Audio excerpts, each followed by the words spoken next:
this is the 4th week of Advent. And Advent is the celebration of our journey to Christmas. It's our journey to Christmas. And so today we get to light all 4 of our candles. The first candle is for hope and faith. The second candle is for peace. The third candle is for love. And, well, the last candle is for joy. Oh, holy moly. Okay. Come on. Sometimes they have to help each other out.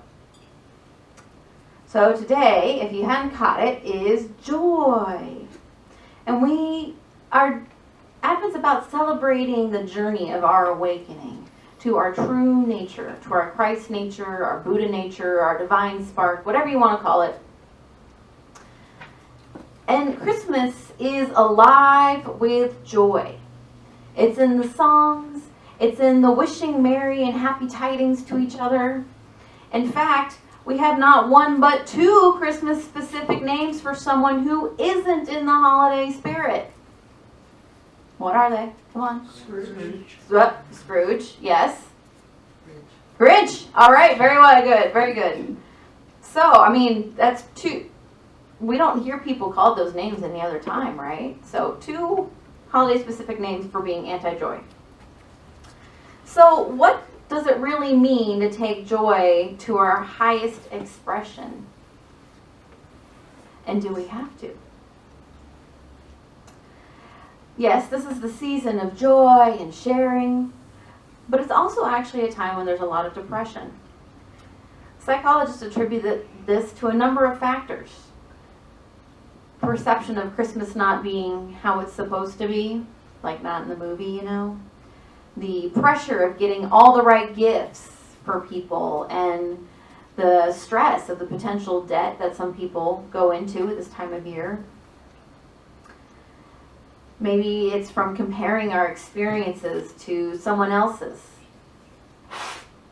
And for some, it's dread over social or family events.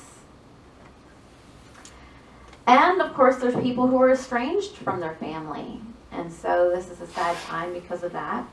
Or maybe you remember a dear one who's passed on and you remember them especially at this time of year. And I think sometimes the social pressure to be jolly can actually make a blue day worse. If you could just be okay to be a little grouchy or a little sad, it would be better. And it's kind of a conundrum, you know.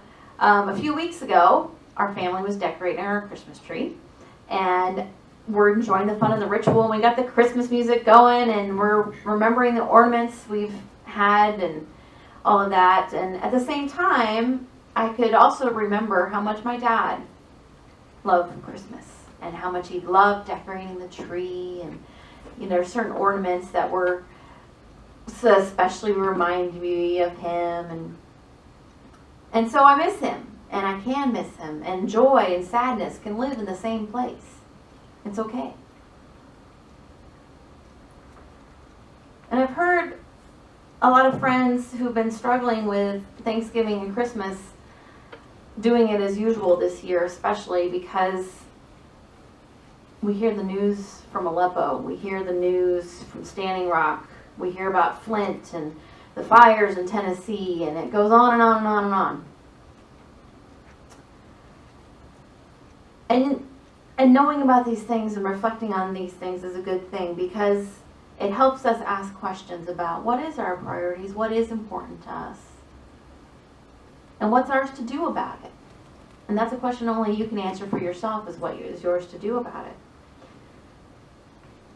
But I also know that spending our holidays sad because of what's happening in the world isn't helping the world. Being informed and taking whatever action you feel is yours to take to support those who are affected. There's plenty of resources on the internet that will help you figure out what to do. But then, once you've done those actions, I say we have to go out there and be joy, be love, be peace in the world. Because that's what Jesus taught, was to take care of one another. And to love one another was the most important to everybody. So the best way that we can be reborn this Christmas and embrace what Jesus taught and support those things that seem a little rough in the news is to step up our love efforts, step up our understanding, step up our sharing of joy with the world. Because then we're lifting our consciousness, lifting the consciousness of our planet from fear and distrust, because that is so often what causes these things to happen, fear and distrust. And we get to lift our consciousness to that of love and joy. Because that's what I believe that who we are and who we came here to be, is love and joy. And that's one of the most powerful things that we can do in the long run to stop situations like the ones I've just mentioned from happening in the future. So you standing in love and joy, being that peace, that is your rebellion.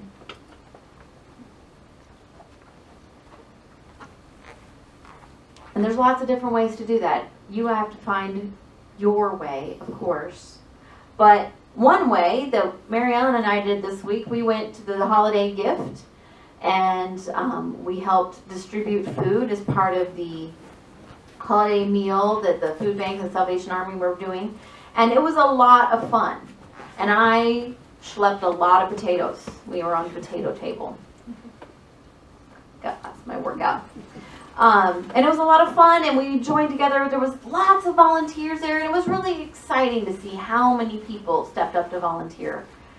And we got to share a smile and a Merry Christmas with our neighbors.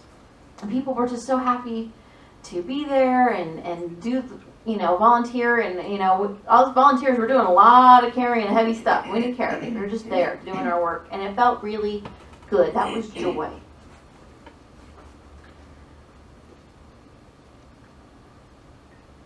In the narrative of the birth of Jesus, which of course we deconstructed last week, so we know that maybe most of that didn't actually happen, but we're just going to go with it for now. Angels play an important part of the story, right? Angels tell Mary and Joseph of their roles in the story. They appear to the shepherds and tell them that they need to go over there and show up. Something important is happening. And then there's the whole host of angels singing and causing a ruckus. And angels are thought of as messengers, or as Charles Fillmore, our co-founder, wrote, angels are the projection onto the consciousness of a spiritual idea, direct from Jehovah. So, angels are a projection on the consciousness of a spiritual idea. And we've all probably had a divine message moment. Right? Yes? Yes. Where we get a spiritual idea. Some call it angels. Or we can call it touching our inner wisdom. Whatever we call it, we don't always greet this deeper wisdom with joy when we know what's ours to do. And I think that's kind of funny because, in the Bible stories, whenever the angels showed up, they said, "Fear not," right? They said, "Don't be afraid. I'm going to tell you something good." And the person's like, "I'm not sure about that." And sometimes it's like that when we get our inner wisdom. We're like, wow, that seems like a really big idea. Or that seems like I'm not sure that I want to take that kind of commitment, right? Been there. But when it's a divine idea, you kind of got to do it anyway. Or it's going to keep coming back. When angels will keep knocking at your door. Divine ideas keep knocking at your door. And so that's helpful to remember that don't be afraid part, because it reminds us that we're up to the task. If we get a divine idea, we have all the resources necessary to make it happen. And what I also know is, even though sometimes the getting there seems a little rough, that when we do follow through with our inner wisdom or our messages from God, we do eventually get to a place of joy. We get to where we want it to be.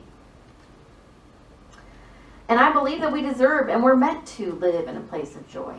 Everyone is.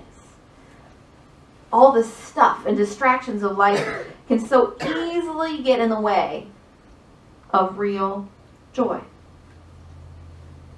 When was the last time you found something so funny that you couldn't stop chuckling over it? Or been swept away by the beauty and awe of nature? Or the tenderness of a loved one taking a nap? Or the elation of someone who's really living their passion? It's exciting, gets us all fired up, right? When we see someone really doing what they're meant to do. So joy is, yes, jingle bells and silly movies and silly sweaters. But it's also so much more, so much deeper. It's the inner fire that cannot be extinguished. It's the urging of the soul to see the silver lining in a rough day. And of course, we choose joy, peace, love instead of fear and resentment and discord. No one said that living in that place was easy. I'm just saying that's what we work to do. And so this week, so here's the thing. So Advent is the 4 Sundays leading up to Christmas, right?